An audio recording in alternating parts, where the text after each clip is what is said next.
नमस्कार. एकाक्षी MPSC मध्ये आपल्या सगळ्यांचं स्वागत आहे. आपण कंबाईन ग्रुप बी आणि सी चे हिस्ट्री या विषयाचे PYQs बघत आहोत. ठीक आहे, जे सगळ्या परीक्षांसाठी उपयुक्त असणार आहेत आत्तापर्यंत. आणि हो, सोर्स म्हणून काय वापरत आहेत, आदरणीय प्रवीण चोरमोले सरांचं जे विश्लेषणात्मक पुस्तक आहे ते मी वापरत आहे. आत्तापर्यंत आपण काय काय बघितलं एकदा मी तुम्हाला दाखवून देते, मग आपला व्हिडिओ स्टार्ट करूया. हिस्ट्री ह्या सब्जेक्टमध्ये आपले एकूण किती 6-7 व्हिडिओ झाले आहेत.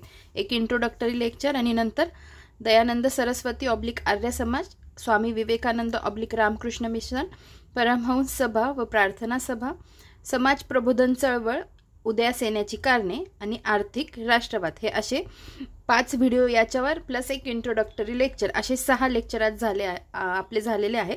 आज आपण बघणार आहोत श्री सुधारणा ऑब्लिक धर्मांतर. आजचं लेक्चर अतिशय महत्त्वाचं असणार आहे, कारण याच्यात रमाबाई, पंडिता रमाबाई, ठीक आहे, यांच्याविषयी इन डिटेल माहिती दिलेली आहे आणि त्यांचं जीवनक्रम पण कशा पद्धतीने लक्षात ठेवायचं मी पॉईंट तिथे म्हणजे मार्किंग केलेलं आहे, कारण घटनाक्रम पण आपल्याला माहिती पाहिजे. ठीक आहे, तर आधी नेहमीप्रमाणे आपण काय करू, सगळे प्रश्न बघून घेऊ, म्हणजे मग आपण जेव्हा पूर्ण व्हिडिओ म्हणजे पूर्ण मी टॉपिक जेव्हा घेते तेव्हा तुम्हाला कळत जातं की अरे याच्यावर ह्या पद्धतीने प्रश्न विचारला गेलेला आहे. तर सुरुवात करूया आजच्या व्हिडिओला. बघा, श्री सुधारणा ऑब्लिक धर्मांतर. दिनांक 18 जून 1823 रोजी केलेल्या सतीबंदीच्या अर्जावर खालील व्यक्तींच्या सह्या होत्या. तर कोणाच्या होत्या? राजा राममोहन रॉय आणि जगन्नाथ शंकरसेठ. ठीक आहे, ह्या 2 व्यक्तींच्या सह्या होत्या. पुढचा प्रश्न बघा. पुढचा प्रश्न आहे, लॉर्ड डॅश डॅश याने असे मत मांडले की बालविवाह आणि सक्तीचे वैधव्य या एकाच समस्येच्या 2 बाजू होत्या. तर कोणी? Lord Ripon. ठीक आहे, पुढचा प्रश्न आहे जोड्या लावाच्या स्वरूपात. तर रमाबाई रानडेंची संस्था आहे Hindu ladies social club, Janakka Shinde यांची आहे डिप्रेस्ड क्लास मिशन, पंडिता रमाबाईंची आहे आर्य महिला समाज आणि ताराबाई शिंदेंची आहे स्त्री पुरुष तुलना ग्रंथ. ठीक आहे, पुढचा प्रश्न बघूया. चौथा बघा, the high caste Hindu woman हे पुस्तक डॅश डॅश यांनी लिहिले. तर कोणी लिहिले? पंडिता रमाबाई यांनी. ठीक आहे, आता पुढचा प्रश्न बघू. बघा, स्त्रियांचे आरोग्य आणि कुटुंब नियोजन या मुद्द्यांवर भर देणारे समाज स्वास्थ्य हे मासिक कोणी चालविले? तर रघुनाथ धोंडो कर्वे यांनी चालवले. ठीक आहे, आता पुढचा प्रश्न बघा, जोड्या जुळवा. तर 12 stars Dinkar Shastri Kanade, Satara revolutionaries doctor Athavale, Thane group Kaka Naik आणि बेळगाव ग्रुप गोविंदराव यालगी. आता हे कशा पद्धतीने ट्रिक्सच्या स्वरूपात लक्षात ठेवायचं हे मी तुम्हाला पुढे सांगेन. पुढचा प्रश्न आहे, पुढीलपैकी कोणती जोडी अयोग्य आहे विचारले त्यांनी. तर याच्यातली फक्त कळ्यांचे निश्वास ही जोडी अयोग्य आहे, बाकी सगळ्या जोड्या ह्या योग्य आहेत. ठीक आहे, पुढचा प्रश्न, पुढचे 2 प्रश्न आहेत. डॅश डॅश यांची दुसरी शाळा मुक्ती पुणे शहराजवळ केडगाव होती. कुठे? कोणाची? तर पंडिता रमाबाई यांची. आणि 9वा प्रश्न जो शेवटचा प्रश्न असेल, ख्रिश्चन धर्मातील समतेने प्रभावित होऊन कोणी ख्रिश्चन धर्म स्वीकारला नाही विचारता येते. ठीक आहे, तर याच्यात आहे ना, या सगळ्यांनी ख्रिश्चन धर्म स्वीकारला होता. हा प्रश्न सुंदर आहे, कारण पर्याय पण एकदम भारी दिलेले आहेत खाली. ठीक आहे, एक वेगळ्या पद्धतीने. त्यामुळे आपण आता बघा 9 प्रश्न एकूण ह्या टॉपिकवर विचारला गेलेले आहेत. मग तुम्हाला कळत असेल हा टॉपिक किती महत्त्वाचा आहे. तर मग आपण सुरुवात करूया. ठीक आहे, आता किती वेळ लेक्चर चालेल मलाही माहिती नाही. मोठा व्हिडिओ झाला तर तुम्ही स्पीड वाढवून ऐकून घ्या. तर बघा, 1-2 मिनिट फक्त.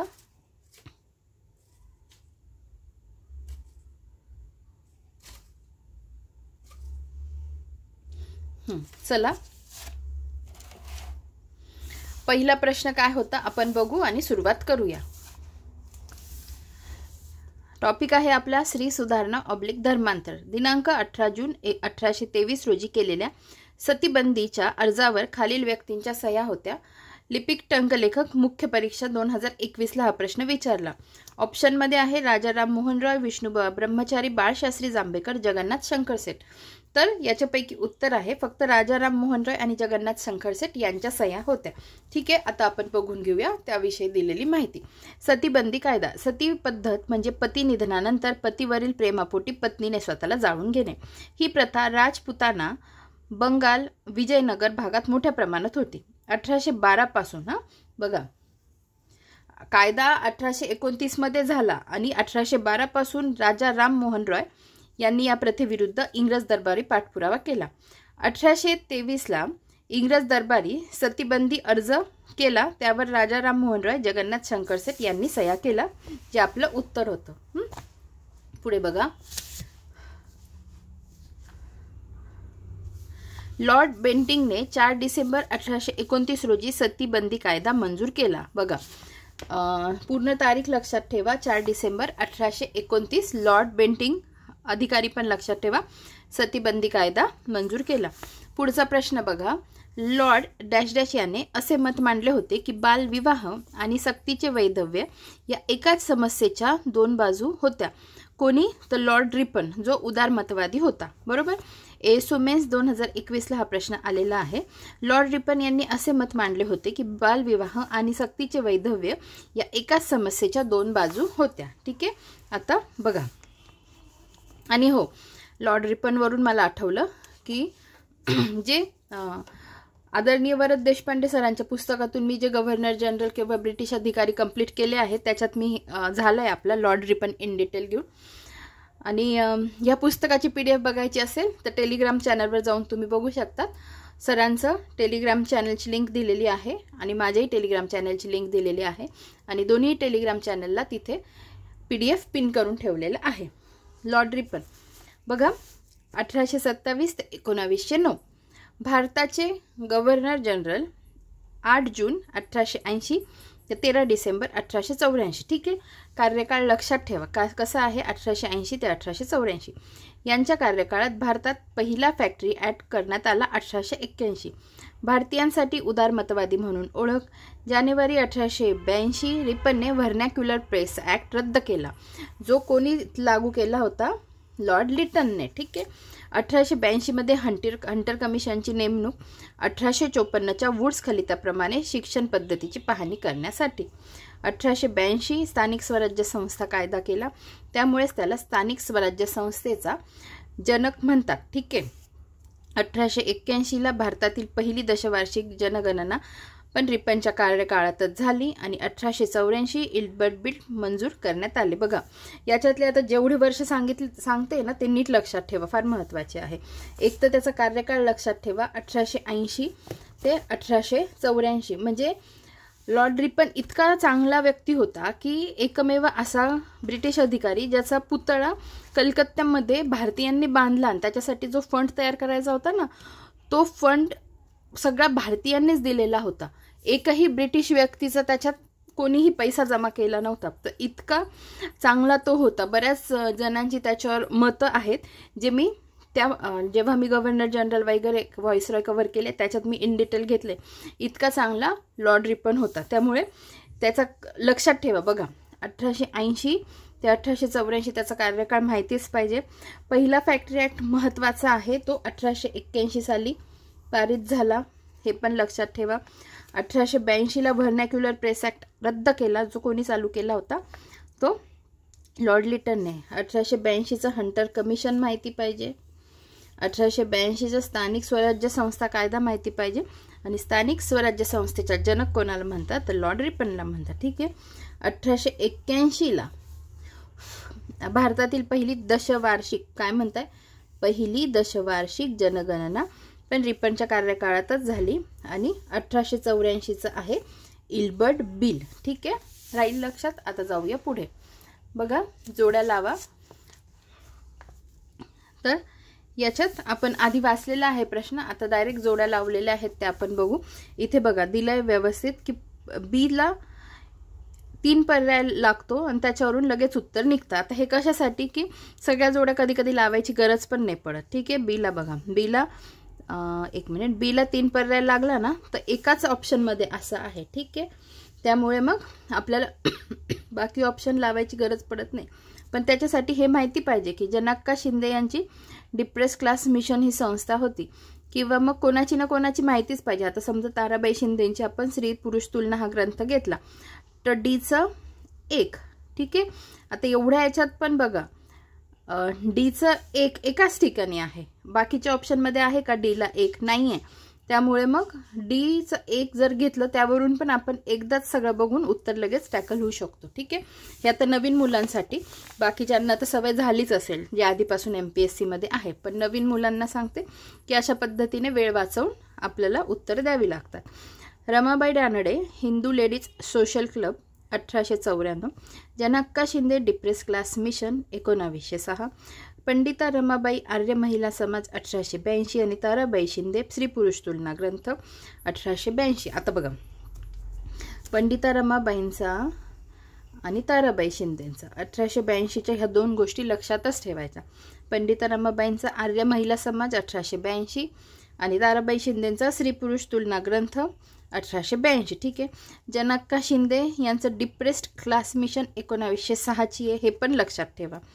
आणि Ramabai Ranade Hindu ladies social club 1894 हे पण लक्षात ठेवा. जे वर्ष मी सांगते ना ते लक्षात ठेवण्याचा प्रयत्नच करा, ठीक आहे. पुढे बघा रमाबाई रानडेंविषयी बघूया. 1894 साली रमाबाईंनी हिंदू लेडीज सोशल क्लबची स्थापना केली. 1904 भारत महिला परिषद स्थापन केली. हा पॉइंट पण महत्त्वाचा आहे. 1913ला कैसरे हिंद पदवी, ठीक आहे. आता कैसरे हिंद पदवी अजून कोणाला मिळाली सांगा बरं. तर पंडिता रमाबाई आहेत ना त्यांना पण मिळाली, पण त्यांचं वर्ष बघा काय 1919. तर तुम्ही लक्षात काय ठेवणार, आता पंडिता रमाबाई आणि रमाबाई रानडे, ठीक आहे.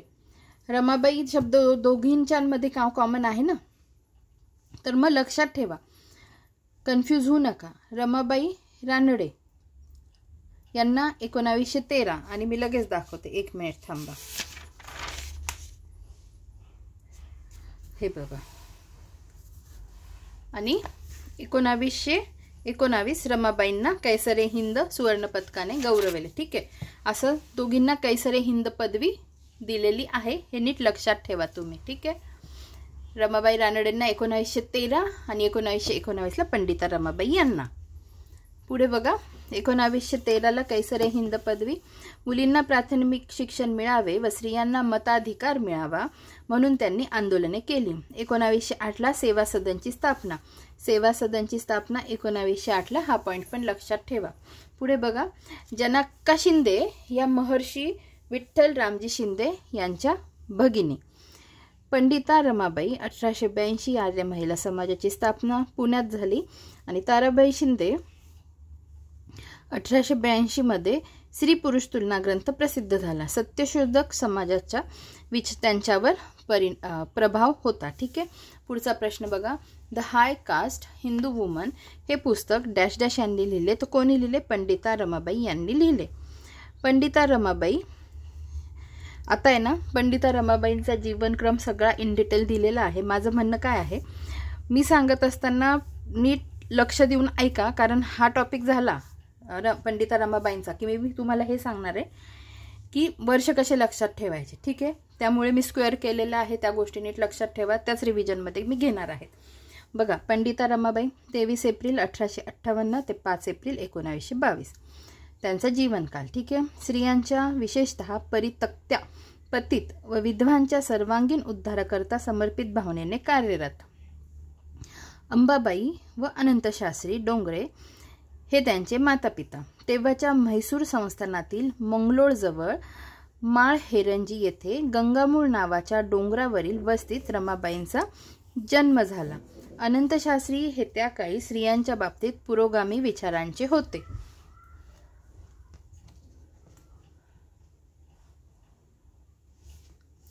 स्त्रियांना शिक्षण द्यावे या मताचे ते होते. रमाबाईस त्यांनी वेदादींचे शिक्षण दिले. तीर्थयात्रेच्या 15-16 वर्षांच्या कालखंडात रमाबाईंना आईवडिलांपासून विशेषतः आईकडून संस्कृत व्याकरण व साहित्याचे शिक्षण मिळाले. बघा, तीर्थयात्रेच्या 15-16 वर्षाच्या कालखंडात विशेषतः आईकडून त्यांना संस्कृत व्याकरण व साहित्याचे शिक्षण मिळाले. 1877 साली दुष्काळात रमाबाईंचे आई वडील वारले. रमाबाईंनी संस्कृतमध्ये तर प्रावीण्य मिळवलेच होते, पण मराठी, हिंदी, बंगाली, कन्नड भाषाही अस्खलितपणे बोलू शकत होत्या. 1878 साली त्यांचे बंधू श्रीनिवास शास्त्री यांच्यासह प्रवास करीत त्या कलकत्त्याला आल्या. तेथे मात्र त्यांच्या विद्वत्तेचा व बुद्धिमत्तेचा उचित गौरव झाला. पुढे बघा,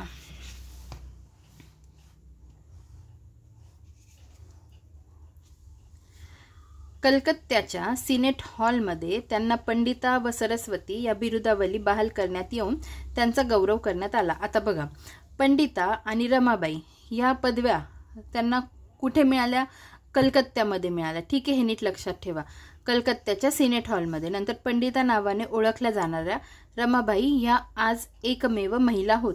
बंगाली स्त्रियांनीही त्यांना भारतवर्षीय स्त्रियांचे भूषण, बंगाली स्त्रियांनी काय म्हटलं आहे नीट लक्षात ठेवा, भारतवर्षीय स्त्रियांचे भूषण म्हणून मानपत्र दिले. पण कोणी दिले?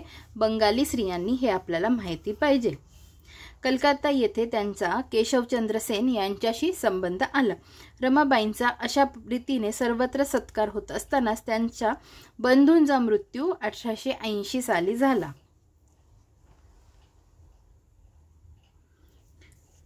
कलकत्त्याच्या बिपिन बिहारी दास मेधावी या पदवीधर व पुरोगामी विचारांच्या वकिलाने मागणी घातल्यानंतर त्यांच्याशी त्यांनी विवाह केला. 1880 थोड्याच दिवसात अल्पशा आजाराने बिपिन बिहारी दास मरण पावले. पती 4 फेब्रुवारी 1882 मध्ये रोजी वारल्यानंतर त्या 31 मे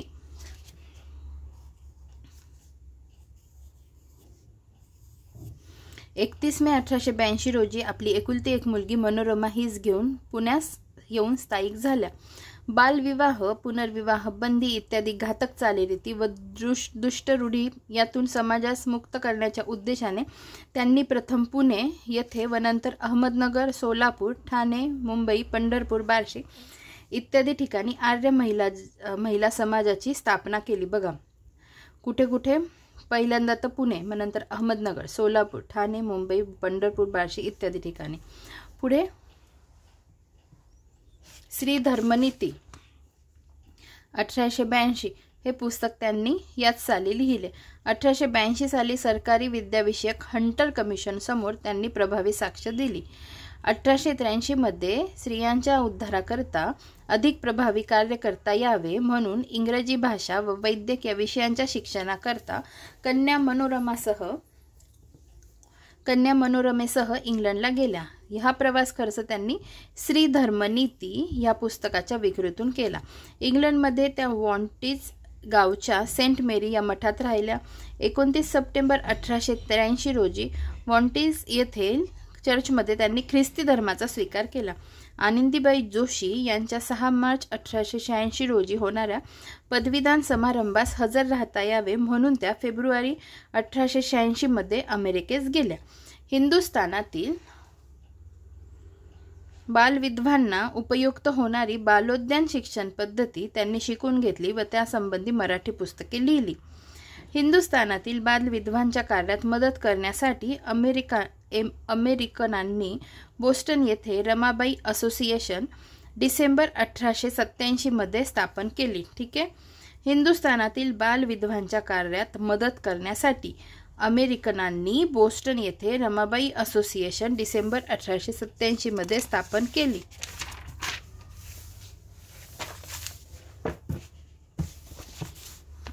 पुढे बघा, अमेरिकेतील आपल्या वास्तव्यास हिंदू बालविधवांच्या प्रश्नांचा उहापोह करणारे हाय कास्ट हिंदू वुमन 1887-88 हे इंग्रजी पुस्तक त्यांनी लिहिले. बघा, कशाशी संदर्भात होते? अमेरिकेतील आपल्या वास्तव्यास हिंदू बालविधवांच्या प्रश्नांचा उहापोह करणारे. उद्या विचारलं the high caste Hindu woman मध्ये काय, तर हिंदू बालविधवांच्या प्रश्नाचा उहापोह त्यात केलेला आहे. इंग्रजी पुस्तक होतं ते. 1889 साली युनायटेड स्टेट्सची लोकस्थिती व प्रवासवृत्त हे पुस्तक त्यांनी लिहिले. अमेरिकेहून 1 फेब्रुवारी 1889 रोजी परत आल्यानंतर 11 मार्च 1889 रोजी मुंबईला विधवांकरता शारदा सदन नावाची संस्था त्यांनी काढली. ठीक आहे, मुंबईला कुठे काढली? मुंबईला 1889 मध्ये. 1890च्या नोव्हेंबर महिन्यात शारदा सदन पुण्यात आणण्यात आले. सुरुवातीस आगा खान पॅलेसमध्ये होते. शारदा सदन मध्ये प्रत्येक मुलीला धर्माचे स्वातंत्र्य दिले होते. त्यांना आपल्या कार्याचे मुख्य केंद्र केडगाव, जिल्हा पुणे येथे न्यावे लागले.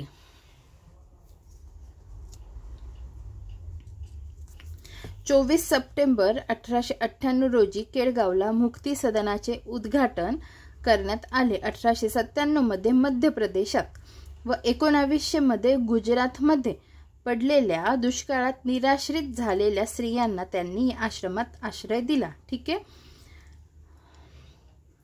त्यांच्या सांगण्यावरून रमाबाई असोसिएशन बंद करण्यात येऊन अमेरिकन रमाबाई असोसिएशनची नवी संस्था स्थापन करण्यात आली व शारदा सदन ही संस्था ख्रिस्ती संस्था म्हणून काम करणार असल्याचे जाहीर करण्यात आले. कृपा सदनाला जोडून एक रुग्णालय बांधण्यात आले. मुक्ती सदनात धान्य, भाजीपाला, फळफळावळ यांचे उत्पन्न मुलींच्या सहाय्याने काढण्यात येईल. दुर्बल व आजारी लोकांकरिता सायं घरकुलची व्यवस्था त्यांनी केली. 1919 साली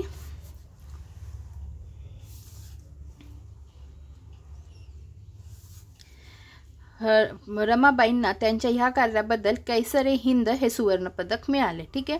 मुलगी मनोरमा ही मिरज येथे वारली 24 जुलै 1921 व त्यानंतरच लवकरच केडगाव येथे रमाबाईंचे निधन झाले. त्यांना मराठी, कन्नड, गुजराती, बंगाली, हिंदी, इंग्रजी, संस्कृत यांबरोबरच तुळू आणि हिब्रू ह्या भाषाही अवगत होत्या. त्यांनी हिंदू समाज व संस्कृती मात्र सोडली नाही. त्यांनी सतत खादी वापरली व आश्रमवासींनाही ती वापरावयास लावली. आता ग्रंथ बघा त्यांचे. हिब्रू भाषेचे व्याकरण 1908, नवा करार 1912, मूळ ग्रीक व हिब्रू भाषांतून असलेल्या बायबलचे मराठी भाषांतर म्हणजे काय? नवा करार. प्रभू येशू ख्रिस्त 1913, भविष्यकथा द टेस्टिमनी, मुक्ती prayer bill and new letters, famine experience in India 1907 इत्यादी. आता बघा, मला तुम्हाला काय काय सांगायचं आधी ते लक्षात घ्या. आधी हे लक्षात घ्या की त्या कुठे कुठे कशा कशा फिरल्या. तर बघा, तर त्यांचा जन्म बघा कुठे झालेला? म्हैसूर संस्थानातील मंगलोळ जवळ माळहेरंजी गंगामूळ गावच्या डोंगरावरील वस्तीत म्हैसूर संस्थानात. ठीक आहे. जन्म. त्याच्यानंतर तीर्थयात्रेचा त्यांनी प्रवास केला. किती? 15-16 वर्षाच्या कालखंडात. तर मला सांगायचं काय बघा, जन्म त्यांचा कुठे झाला ते सांगितलं. त्याच्यानंतर 1878 साली त्या कलकत्त्याला गेल्या भावासोबत. ठीक आहे. भाऊ होते. त्याच्या आधी त्यांचे आई वडील हे वारलेले होते, हे तुम्हालाही माहिती आहे. ते अजून मी रिपीट करेल तेव्हा तुम्हाला पुन्हा सांगेल. कलकत्त्याला गेल्या. त्याच्यानंतर कलकत्त्याहून त्या गेल्या कुठे?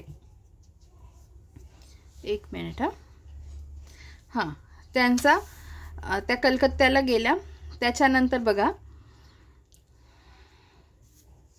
त्या हे बघा पुण्यात स्थायिक झाल्या. म्हणजे त्यांचा जन्म म्हैसूर संस्थानात. त्याच्यानंतर त्या बंधूंसोबत कलकत्त्याला गेला. त्याच्यानंतर मुलगी मनोरमा सकट पुण्यास. बघा मग आता त्या कुठे जातात बघा, पुण्याहून त्या जातात इंग्लंडला आणि इंग्लंडहून जातात अमेरिकेला. या गोष्टी नीट लक्षात ठेवा. म्हणजे जर आपल्याला प्रश्न विचारले तर आपल्याला कालानुक्रम माहिती पाहिजे. त्या आधी इंग्लंडला गेल्या आहेत, त्याच्यानंतर त्या कुठे गेल्या आहेत तर अमेरिकेला गेल्या आहेत. अमेरिकेतून त्या आल्या आणि कुठे गेल्या? मुंबईत. आणि मुंबईहून पुन्हा पुण्यात. ठीक आहे. या गोष्टी नीट लक्षात ठेवा. त्यांचं निधन कुठे झालं आहे? पुण्यातच झालं आहे, केडगावला. आणि मुलीचं निधन कुठे झालं आहे? मिरजला. ह्या गोष्टी नीट लक्षात ठेवा. आता हे सांगण्यामागे पण माझे उद्देश कसा आहे, उद्या समजा विचारला प्रश्न की युनायटेड स्टेट्सची लोकस्थिती व प्रवास वृत्त हे पुस्तक त्यांनी किती साली लिहिलं, हां, आणि आपल्याला जर थोडा ट्रिक मिळाली एखाद्या गोष्टीवरून की त्या अमेरिकेला नंतर गेल्या होत्या, बरोबर, किंवा त्यांचा घटनाक्रम विचारला, इंग्लंडमधल्या काही गोष्टी दिल्या आणि अमेरिकेतल्या दिल्या, तर आपल्याला जरी वर्ष माहीत नसतील ना तरी आपल्याला त्या इंग्लंडला आधी गेल्या होत्या हे आपल्याला माहिती पाहिजे, त्याच्यानंतर त्या अमेरिकेला गेल्या असं. त्याच्यानंतर आता आपण काही वर्ष लक्षात ठेवण्याचा प्रयत्न करूया. बघा, जन्म त्यांचा 23 एप्रिल 1858 नीट लक्षात ठेवा, आणि 1922ला निधन केडगावला, आणि मुलीचं निधन मिरजला. आता बघा मला सांगायचं काय आहे, बघा आता आपल्याला 1858 ते 1922 पर्यंत त्यांचा कालक्रम बघायचा आहे, कधी काय काय झालं. हां, तर जन्म त्यांचा 1858ला 23 एप्रिल 1858. त्याच्यानंतर बघा त्यांचे आई वडील कधी वारले, तर 1877 साली दुष्काळात त्यांचे आई वडील वारले. म्हणजे विचार करा त्यांचं वय किती होतं, 18-19. आता मी हे असं का सांगते, म्हणजे माझं अभ्यास करण्याची पद्धत अशी आहे, मग मी विचार करते अरे बापरे इतके कमी वयात गेले आणि मग पुढचं आयुष्य कसं असेल, कशा फिरल्या असतील, असं आपण लक्षात ठेवत गेलो ना की थोडं आपल्याला कळत जातं. मग लग्न कितव्या वर्षी झालं, मग त्यांचे पतींचं निधन कधी झालं, मग मुलगी वारली, मग त्या एकट्या कशा पडल्या असतील, कशा संकटांना सामोरं गेले, हे असं थोडं लक्षात ठेवत गेलं ना, म्हणून मी तुम्हाला वयाचं सांगत असते, बाकी काही नाही. की म्हणजे 1878 म्हणजे त्या 19 वर्षाच्या असतील तेव्हा त्यांचे आईवडील वारले. मग त्या 1878 साली त्यांच्या भावासोबत कुठे गेल्या, कलकत्त्याला गेल्या. त्याच्यानंतर तेव्हा त्यांचं वय बघा किती असेल, 21 त्यांचं वय असेल. पुढे बघा,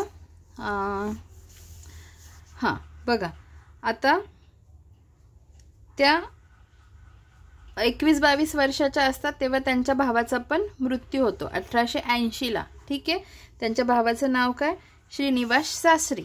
त्याच्यानंतर भावाचं निधन झाल्यानंतर त्यांचा विवाह बघा 22व्या वर्षी, 21-22व्या वर्षी 1880 साली विवाह झाला. कोणासोबत, बिपिन बिहारीदास मेधावी. आणि बघा किती काळ संसार झाला, तर खूप कमी कालावधीसाठी. 1882 मध्ये त्यांच्या पतीचं निधन झालं. हे असं का सांगतेय तुम्हाला की उत्तर सुटायला पाहिजे, आणि जर कसं आहे स्वतःचं स्वतःवर पण कोरिलेट करून पाहायला पाहिजे, म्हणजे मग आपल्याला त्याच्यातलं गांभीर्य कळतं की पाठीशी काही नसताना एवढं सगळं मिळवणं आयुष्यात कमी वयात, ह्या गोष्टी फार मोठ्या असतात. मग आपण एखादा पुरुष समाज सुधारक असू दे किंवा स्त्री समाज सुधारक असू दे, सगळ्या गोष्टी स्वतःची कोरिलेट केल्या ना की आपल्याला खरंच गांभीर्य कळत जातं. फॉर एक्झाम्पल मी तुम्हाला सांगते, गोपाळ गणेश आगरकर, ठीक आहे, त्यांनी त्या काळात जी वक्तव्य केली आहेत, आजकालच्या युगात तशी वक्तव्य करायला फार मोठं धाडस पण लागतं. पुन्हा त्यांचं वयाच्या 39व्या वर्षी निधन झालेलं आहे. हां, जर 39व्या वर्षी त्यांचं निधन झालंय, आपल्या पण एजशी काही गोष्टी कोरिलेट करायच्या.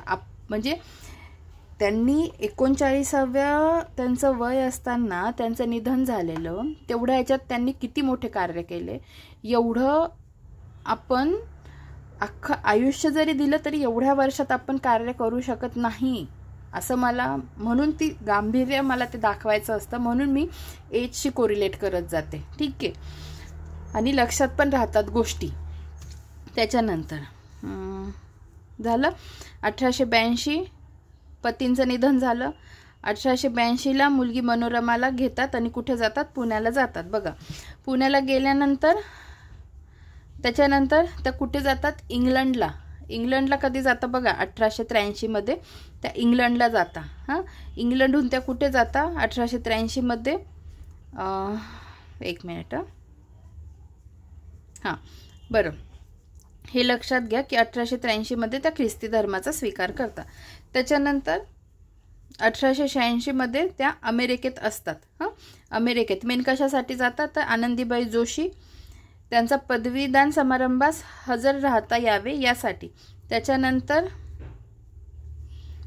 हे पण लक्षात ठेवा, इंग्लंडला कशासाठी, इंग्रजी भाषा व वैद्यक या विषयांच्या शिक्षणाकरता त्या कन्या मनोरमेसह इंग्लंडला. नंतर 1886ला अमेरिकेला. त्याच्यानंतर रमाबाई असोसिएशन कुठे स्थापन, 1887 मध्ये. हां,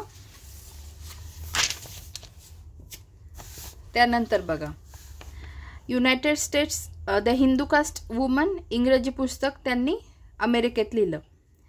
नंतर 1889 मध्ये युनायटेड स्टेट्स लोकस्थिती व प्रवास वृत्त हे पुस्तक लिहिलं. त्याच्यानंतर मग मुंबईला शारदा सदनची स्थापना 1889. हा प्रश्न खूप वेळा विचारला गेला आहे. 1890ला शारदा सदन पुण्यात. ठीक आहे. नंतर आता या बाकीच्या संस्था तुम्ही लक्षात ठेवा आणि मग हे लक्षात ठेवा की 1919ला कैसरे हिंद हे सुवर्ण पदक मिळालं.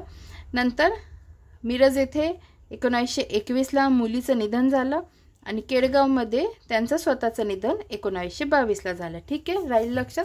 तर अशा पद्धतीने आपण एवढा प्रयत्न केला आहे की ॲटलिस्ट रमाबाईंवर पंडिता रमाबाईंवर काही प्रश्न आले तर आपले सुटले पाहिजे. ठीक आहे. आता बघूया आपण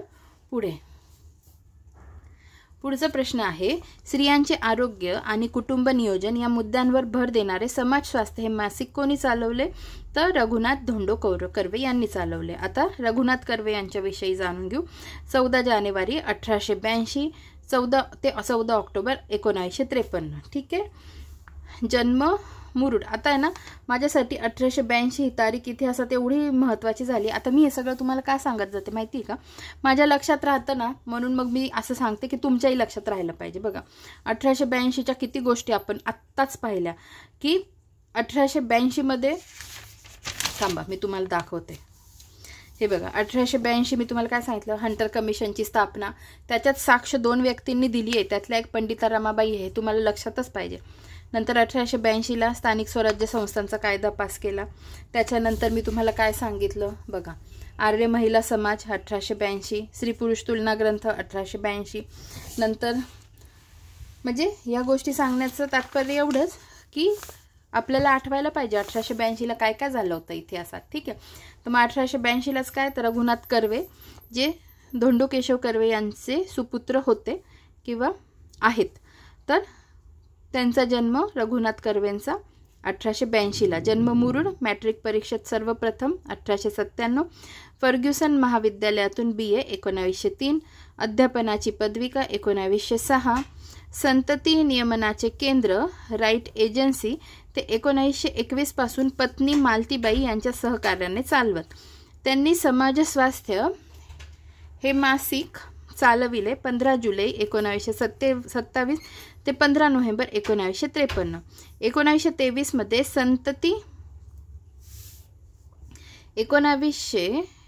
मध्ये संतती नियमन विचार व आचार आणि 1927 मध्ये गुप्त रोगांपासून बचाव ही पुस्तके लिहिली. यांचे समाज स्वास्थ्य हे मासिक लक्षात ठेवा.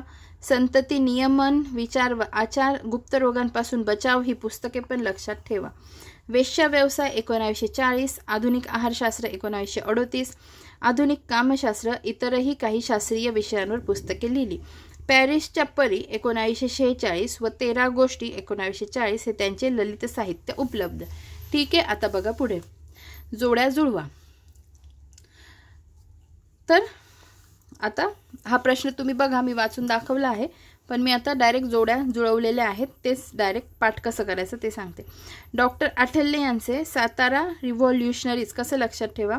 आठवलेचा 8 घ्यायचा आणि ताराचा तारा म्हणजे स्टार्स. तारा मराठीतच लक्षात ठेवा. तारा तर किती तारे आहे? 8 तारे आहे. तारे किती आहेत? 8 आहेत. त्याच्यावरून कसं लक्षात ठेवणार? डॉक्टर आठवले सातारा रिव्हॉल्युशनरीज. नंतर दिनकर शास्त्री कानडे 12 स्टार्स म्हणून म्हटलं, इथे तारा म्हणून ताराच लक्षात ठेवा, स्टार्स इंग्लिशमध्ये म्हणू नका, कारण पुढच्या याच्यात स्टार्स आहे. आता स्टार्स किंवा ज्योतिषशास्त्र किंवा ग्रह ताऱ्यांचा अभ्यास ते एक शास्त्रच आहे ना, ते बघितलं जातं बरोबर. तर मग त्याच्यासाठी शास्त्रीवरून ते लक्षात ठेवा, 12 स्टार्सवरून. नंतर काका नाईक, काठ किंवा काठा असं काहीतरी, काकाचा का आणि ठाण्याचा ठ, काठ, याच्यावरून लक्षात ठेवा. काका नाईकचं काय? ठाणे ग्रुप.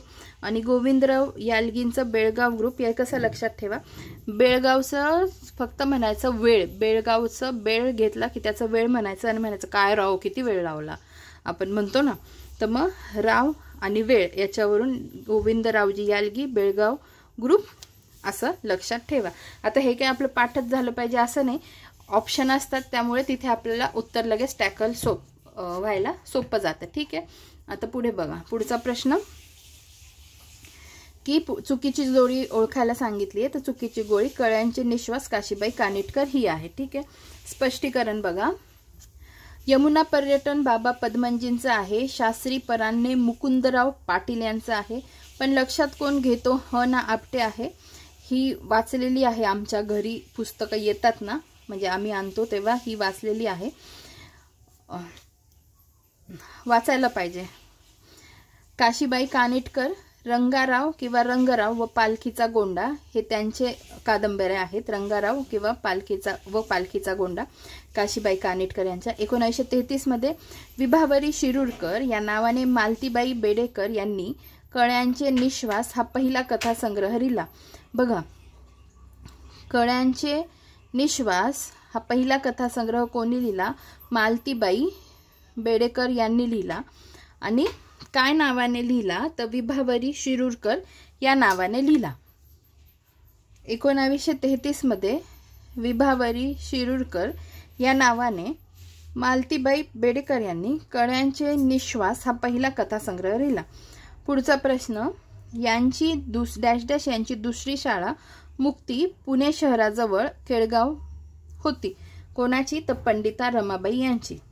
आणि आजच्या व्हिडिओतला शेवटचा प्रश्न जो अतिशय महत्त्वाचा आहे की ख्रिश्चन धर्मातील समतेने प्रभावित होऊन कोणी ख्रिश्चन धर्म स्वीकारला नाही विचारता येते. आणि बघा किती ABCDEFG पर्यंत ऑप्शन दिलेले आहे. आणि त्याच्यात खाली पर्याय काय दिले बघा. पहिला पर्याय आहे बी, दुसरा पर्याय आहे ई, तिसरा पर्याय आहे जी आणि चौथा पर्याय आहे बी, ई आणि जी. तिन्ही पर्याय चुकीचे आहेत. आणि उत्तर काय आहे? ऑप्शन 4. याच्यावरून काय लक्षात येतं की बी पण उत्तर नाही, ई पण नाही, जी पण नाही. म्हणजे हे जे सगळे ऑप्शन होते ना दिलेले त्यांनी वरती, या सगळ्यांनी ख्रिश्चन धर्म स्वीकारलेला होता. ठीक आहे, असा त्याचा अर्थ होतो. ख्रिश्चन धर्मातील समता, मानवता व एकेश्वरवाद या तत्वांचा प्रभाव भारतीय विचारवंतांवर पडला होता. 19व्या शतकाच्या प्रारंभी मुंबई प्रांतात ज्या व्यक्तींनी ख्रिश्चन धर्म स्वीकारला त्या पुढील प्रमाणे.